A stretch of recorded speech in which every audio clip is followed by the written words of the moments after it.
Hello friends, welcome back to the Beards and the Bees. I am your host Aaron, your personal guide through backyard beekeeping.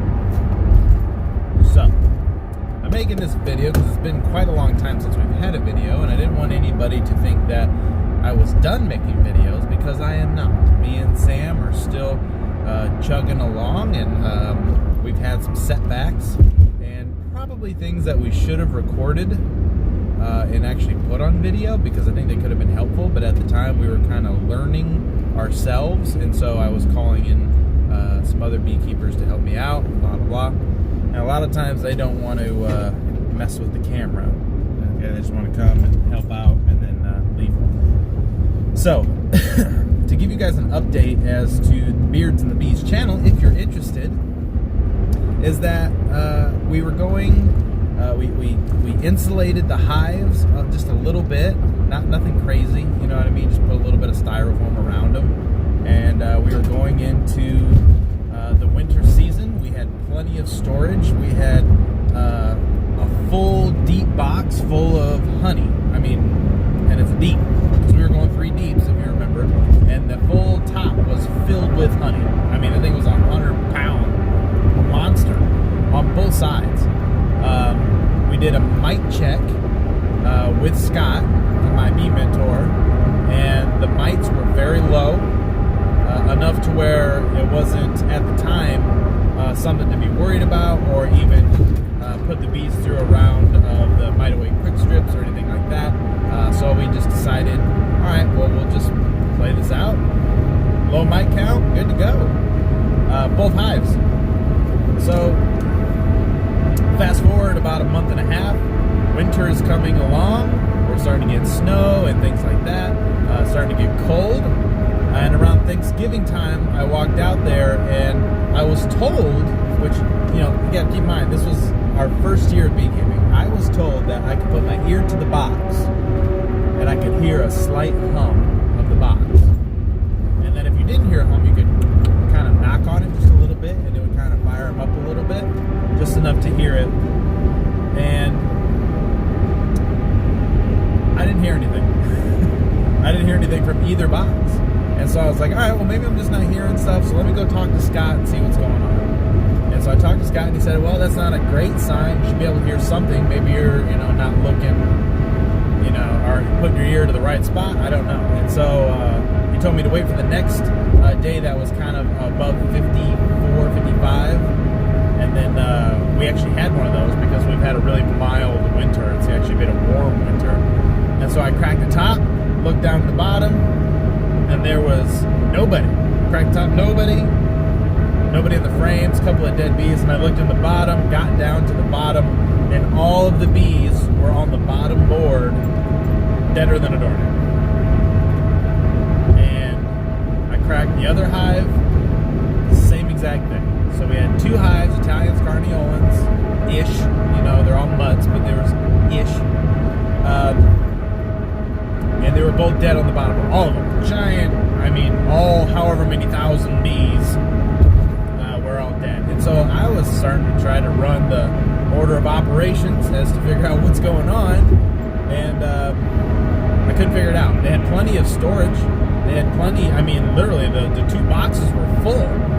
So, of honey, and they never even got into it. They were still working on the honey that was in the second brood box. So I had Scott come over, take a look at him. We brought him inside. I broke him down, brought him inside, and we went through frame by frame. And come to find out that the mite check that we did, I was apparently okay. Let's put it this way, because this is definitely my error, and I consider myself the reason why the bees died, okay? When I did the mite check, that was in late August. My count was really low. I didn't know, okay, so lack of information, you know, so like when you get pullovers, I didn't know. Well, lack of information about the laws, no reason to break the law, that's what they say. Well, same thing with beekeeping. I didn't know that I was supposed to do another mite check as I got into early September, early November-ish, you know, if you can. I didn't know. So I didn't, and I thought everything was great. And apparently in that month and a half stretch, the mites came back with a crazy vengeance. Like, there was so many mites. So when we were taking the frames out, we were uncapping the brood. And when we were uncapping the brood, some of the brood, I mean, almost all the brood had a mite on it, the capped brood. And then some of them had 2 to even 3 mites on one little brood. And it was really, like, sucky and disheartening. And I felt really bad about it. Because I didn't want my bees to die. Obviously, nobody does. Even outside the expense of buying packages and things like that, you don't want your bees to die because you feel bad. It's almost like kind of like a pet, you know what I mean? So, took down the hives, cleaned them up. I put all the capped honey into a deep freezer. That's where it's at right now. That's where it's going to stay until I need it. I froze every frame first. That way it'd kill any kind of larva or any kind of anything that's in there that needs to be killed. I killed it. And then, so I stored that stuff. Now, like I said, all that honey, there's 2 full deeps worth of honey in my deep freezer. And so, my question to you is that if you're still watching it to this point, if you're interested, if you have any tips for me, I would really appreciate it. And my number one question is, now going into the 2nd year of beekeeping, what I don't know is what should I do now that I have all this drawn comb? Because when I first did it, I had only foundation, okay? And I let the bees draw it. Now I have drawn comb. I have all these resources. I have frames of pollen. I have bee bread, nectar, everything between. Like, I got literally resources from these 2 hives, and I'm not sure quite what to do with them. I was told not to feed a new package of bees when I get the new package. Frames of honey to feed them the sugar syrup, because I guess it's easier to make more comb with if I want to put in more foundation. But yeah, so if you guys have any tips or routes or plan that you would do in your 2nd year and you were in my situation, leave them in the comments below, because I would really love to hear from you, especially before this beekeeping season gets started. That way I can kind of help get a plan together. So as far as now going forward, in the meantime, I know, I still got more. Hang on. I haven't let this go. I have a really good friend of mine, my best friend, and actually my brother-in-law.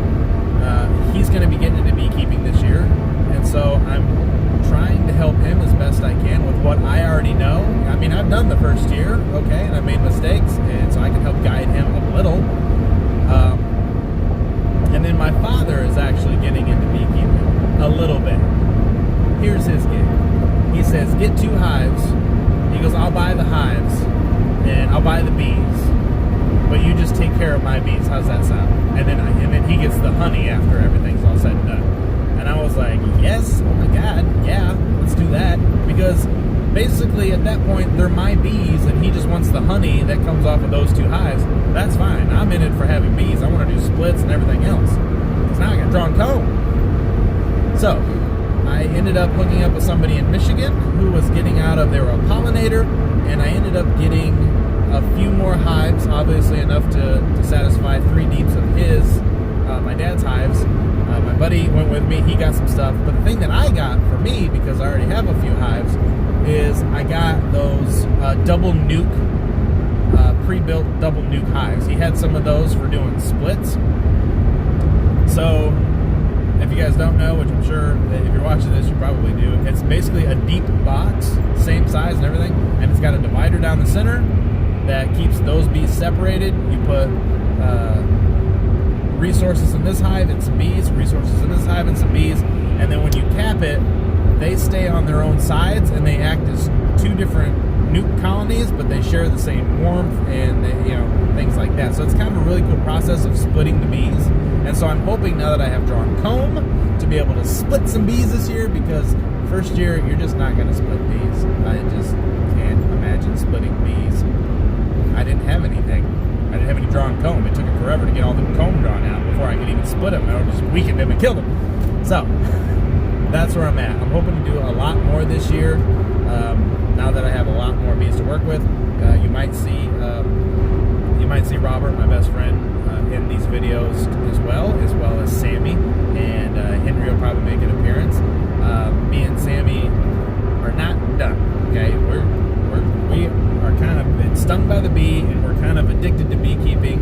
It's like an us hobby, and it is sweet, and we love it, and we're not stopping anytime soon. We're actually growing, even though we have no more bees. I have no bees right now, and I'm still accumulating stuff for this next season. So it is a very addicting hobby, and I love it. She loves it, and we're planning on keeping rolling. So sorry for the long delay as far as the next video. Content is always very important. Having a new baby, and there's a lot of stuff. Okay, you guys know, you guys go through life. So, all right, friends, I'll leave this video here. If you have any suggestions for me, please, like I said, leave them in the comments below. Like this video if you like. And until next time, I'm Aaron. You're awesome. And I'll see you in the next video.